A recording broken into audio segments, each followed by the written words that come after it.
Seorang ulama dari desa kecil di Banten bisa menjadi guru bagi Kiai Haji Hasyim Asy'ari, pendiri NU, dan Kiai Haji Ahmad Dahlan, pendiri Muhammadiyah.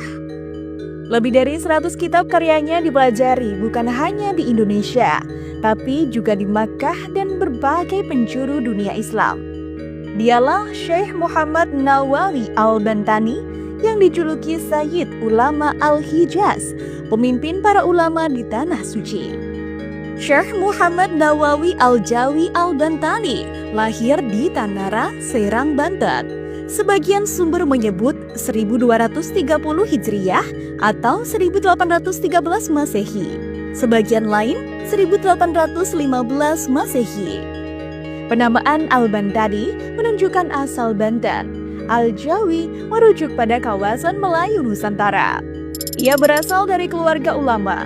Ayahnya Syekh Umar bin Arabi, penghulu Tanara. Ibunya Nyai Zubaidah. Dari jalur ayah, nasabnya tersambung ke lingkungan Kesultanan Banten hingga Wali Songo dan ditarik kepada Sayyidina Husain. Model genealogis dan tradisi keilmuan ini menguatkan otoritasnya di kemudian hari. Pendidikan dasar dimulai di rumah, dibimbing ayahnya. Ia belajar bahasa Arab, fikih, tauhid, dan tafsir. Pada usia sekitar 8 tahun, ia melanjutkan belajar kepada Kiai Haji Sahal di Banten dan Syekh Baing Yusuf di Purwakarta. Sebelum 15 tahun ia sudah mulai mengajar. Pada usia remaja, ia berangkat ke Makkah untuk haji dan menetap beberapa tahun untuk belajar di Haramain. Gurunya antara lain Syekh Ahmad An-Nahrawi, Syekh Ahmad Ad-Dimyati, Syekh Ahmad Zaini Dahlan, Mufti Syafi'i di Makkah, serta Syekh Muhammad Khatib Al-Hanbali di Madinah. Jejaring ini membawanya masuk ke arus utama keilmuan dunia Islam. Sekitar 1831 ia kembali ke Banten. Ia berdakwah dan bersuara kritis terhadap kolonialisme Hindia Belanda. Aktivitas ini menimbulkan pengawasan, ia dibatasi berceramah. Melihat situasi itu, ia memutuskan kembali ke Makkah untuk menetap. Ia tinggal di kawasan Syi'ib Ali. Rumahnya berkembang menjadi pusat belajar. Dari sana, ia mengajar santri dari Nusantara dan berbagai negeri, menulis, serta memperluas pengaruh intelektual tanpa tekanan politik kolonial. Produktivitas tulisannya besar. Ia menulis lebih dari 100 kitab yang mencakup tafsir, fikih, tasawuf, akidah, dan hadis. Gaya penulisan cenderung jelas, sistematis, dan mudah diajarkan di lingkungan pesantren. Karya tafsir utamanya dikenal sebagai Tafsir Al-Munir. Metodenya memadukan penjelasan global dan analitis, makna kosakata, i'rab, qiraah, asbab an-nuzul, dan hadis terkait. Karya ini memperkuat posisinya sebagai mufasir berkaliber internasional dari Nusantara. Di bidang fikih mazhab Syafi'i, karya yang banyak dipakai antara lain Nihayatuz Zaid, Kasyifatus Sajah, Syarah Syafnatun Najah, Sulam Al-Munajah, dan Uqudul Lujaid. Di bidang akidah Asy'ariyah, di antaranya Tijan Ad-Durari, Nuruz Zalam, Syarah Aqidatul Awam, dan Fathul Majid.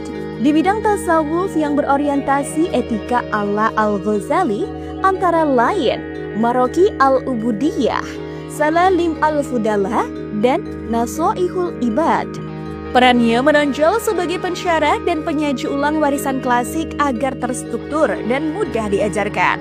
Pengaruh penting lainnya tampak pada murid-muridnya, antara lain Kiai Haji Hasyim Asy'ari, Kiai Haji Ahmad Dahlan, Kiai Haji Khalil Bangkalan, Syekh Mahfud At-Tarmasi, dan Kiai Haji Asnawi.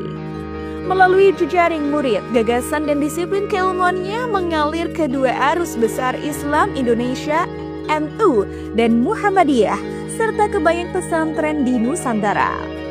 Di ranah sosial politik, sikap anti kolonialnya terdokumentasi pada masa pulang singkat ke Banten. Setelah menetap di Makkah, pengaruhnya terhadap gerakan perlawanan jalan melalui transmisi, ilmu, dan pembentukan kadar. Para murid yang kembali ke tanah air turut menggerakkan perlawanan dan pembaharuan pendidikan Islam.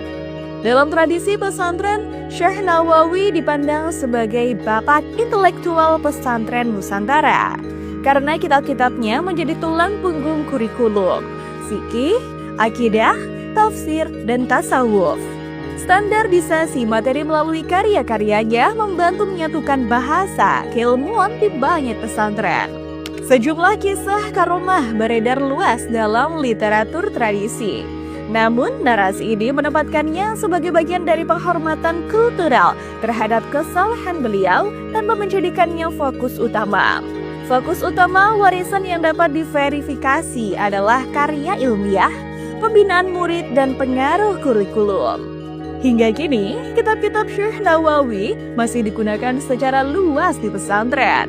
Penerbitan ulang dan kajian akademis modern menunjukkan keberlanjutan relevansinya.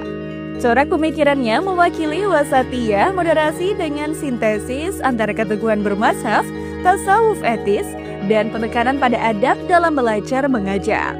Kesimpulannya, posisi Syekh Nawawi Al-Bantani sebagai Sayyid Ulama Al-Hijaz dan rujukan utama dunia pesantren ditopang oleh 3 hal. Produksi ilmiah yang luas dan terstruktur, jaringan murid yang strategis, serta kemampuan menjembatani tradisi klasik dengan kebutuhan pengajaran praktis. Warisan ini terus hidup melalui kurikulum pesantren dan kontribusi murid-muridnya pada pendidikan dan kebangsaan Indonesia.